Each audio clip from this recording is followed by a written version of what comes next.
हमें हर जगह पर पूजा नहीं करनी चाहिए। हर जगह की एनर्जी अलग होती है।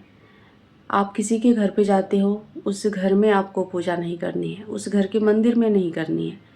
ऐसा मैं क्यों कर रही हूँ, इसके पीछे का रहस्य समझिए, कारण समझिए। ये ऐसा गुप्त रहस्य है जिसको लोग नहीं समझते, नज़रअंदाज करते हैं या फिर जानकारी नहीं होती और अपने साथ डार्क एनर्जीज़ को लेकर आते हैं।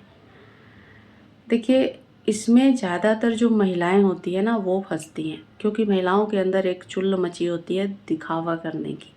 वो लोग किसी के घर पे जाएंगी ना, तो वो अपने पूजा पाठ को दिखाना शुरू करती हैं कि मैं बहुत पुजारी हूँ। दूसरों के घर पे, दूसरों के मंदिर में जाकर फूल चढ़ाएंगी, जल चढ़ाएंगी, मतलब जो घर अपने घर का पूजा विधान है वहाँ पर जाकर करेंगी। अब आपको नहीं पता कि उस घर की एनर्जी कैसी है, उस घर के मंदिर में कौन सा देवता विराजमान है। और आप सीधे तौर पर किसी भी प्रतिमा को देखकर ये नहीं समझ पाओगे कि उसमें एनर्जी कौन सी है। माँ काली की मूर्ति है, बाबा की मूर्ति है, श्री राम की मूर्ति है, हनुमान जी की मूर्ति है, पर उसमें कौन सी एनर्जी बैठी है ये नॉर्मल आंखें नहीं देख पाती हैं। उस घर का प्रेत उस मंदिर में बैठा है। अब आप उसको अच्छे से जितने दिन रहते हो अच्छे से पूजा पाठ करते हो, अपना जप तप जो कुछ भी है उसको देते हो। अगर उसको पसंद आया तो वहाँ की जो डार्क एनर्जी है उसको, आपका ये जाप ध्यान बहुत जम गया तो क्या करोगे, वो आएगा आपके साथ। ये सच्चाई है। इसको आप ध्यान नहीं देते हो, आपको लगता है कि मैं अपना पूजा पाठ का दिखावा करूं।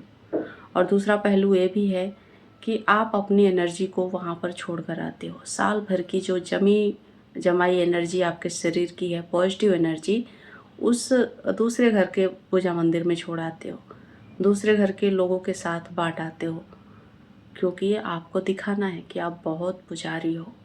ऐसा मत करो।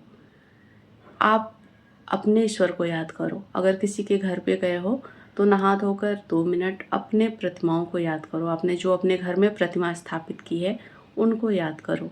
वो भी ज़्यादा समय नहीं, जितना कम समय में अपने घर की प्रतिमाओं को याद कर लो, मानसिक रूप से उनका पूजन कर लो, वही काफ़ी है। हर किसी के मंदिर में आपको पूजा नहीं करनी चाहिए, ठीक है। हर घर की एनर्जी अलग होती है, हर व्यक्ति की एनर्जी अलग होती है। यही मूल रहस्य है, मूल कारण है डार्क एनर्जीज को अपने साथ इनवाइट करने का। दूसरे घर की डार्क एनर्जी आप अपने घर में उठा कर लाते हो सिर्फ पूजा पाठ के माध्यम से। और दूसरा जो पहलू है वो मंदिर है, कहीं सुनसान इलाका है, कहीं आप पहाड़ों पर घूमने गए, वहाँ पर बैठकर ध्यान कर रहे हो, वहाँ की जो डार्क एनर्जीज है वो आपको कैच कर लेती हैं। वो उनकी नज़र आप पर रहती है। वो ऐसे लोगों को ढूंढती है जिनसे कि पॉजिटिव ऊर्जा उनको मिल सके। आप किसी छोटे मंदिर पे गए हो जहाँ पर आपको नहीं पता कि वहाँ की प्राण प्रतिष्ठा कितना मतलब सही तरीके से हुआ है, क्योंकि हमारे यहाँ एक कहावत है कि हर ऊंचे स्थान को देखकर सर नहीं झुकाना चाहिए। तो ऐसे ही जो प्राण प्रतिष्ठित मंदिर नहीं है वहाँ पर आपको पूजा पाठ करने से बचना चाहिए। वहाँ पर भी बहुत सारी डार्क एनर्जीज कब्जा करके रखती हैं उस जगह को, उस एरिया को, क्योंकि वहाँ पर पॉजिटिव आत्माएं जाती हैं, प्रे करने जाती हैं, और वो इसी फिराक में रहती हैं कि कौन सी एनर्जीज को, कौन सी पुण्य आत्मा को, पुण्य इंसान को हम पकड़ सकें। ये कारण है। ये वीडियो बनाने का भी यही मेन मकसद है कि आप पूजा जब तब ध्यान करो, वो अपने तक सीमित रखो, अपने घर तक सीमित रखो। अगर हमारी भक्ति सच्ची है तो भगवान हमसे मिलने हमारे घर में आएंगे। हमें ढूंढने जाने की ज़रूरत नहीं है, भगवान आएंगे, हमारे घर में आएंगे। सभी सूक्ष्म शक्तियाँ जिनके खोज में हम दर दर भटकते हैं, वो सारी शक्तियाँ आपके घर में आएंगी, हमारे घर में आएंगी, जब हम उस लायक हो जाएंगे, ठीक है। तो हमें ढूंढने जाने की ज़रूरत नहीं है, किसी भी मंदिर मठ में जाने की ज़रूरत नहीं है।